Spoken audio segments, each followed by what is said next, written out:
Alright, I'm going to go ahead and put my basket back together. First thing I went on was fibers, then metal plate, fibers and metal plate. You can see my disc is scratched up a little bit. I went back and made sure there wasn't anything protruding out of the metal. It's all scratched into the metal, so these fibers will end up grabbing those little bitty scratches. I've got all new springs to go on, so we'll go ahead and do that. On this, not sure on this bike, but on some bikes, these will have to go in a certain way. Actually, that one dropped right down in smooth, so this one may work all the way. And you can see we've actually got a little bit sticking out a little bit further now that we've got good fibers on there. Until that thing got hot. Got all new springs here. We'll put on.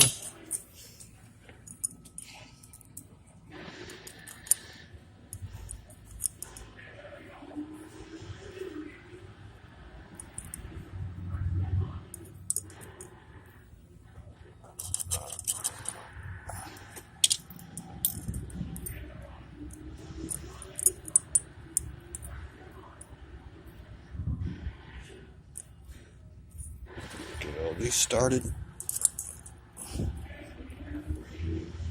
Like I said before, I don't ever just hammer these down. I always go and take my time and go around, tighten them a little bit at a time.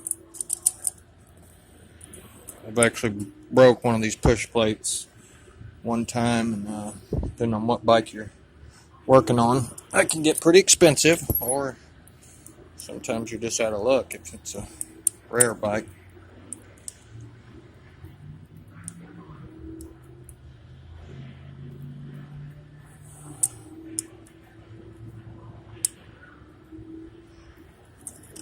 Got one more. Got a couple of pieces of gasket up there too I'm gonna have to get rid of before I put my new one on. See where it ripped off right there. And I'll tip this bike over and we'll make sure that we got all the oil off of it.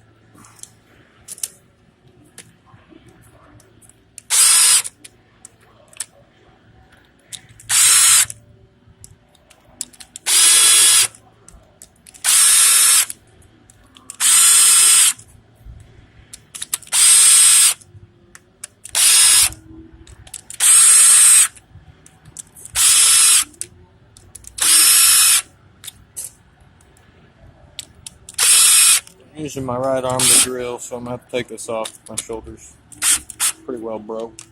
As soon as it hits the top, it's going to rip my shoulder out of the socket. So we'll call this part 3 or whatever.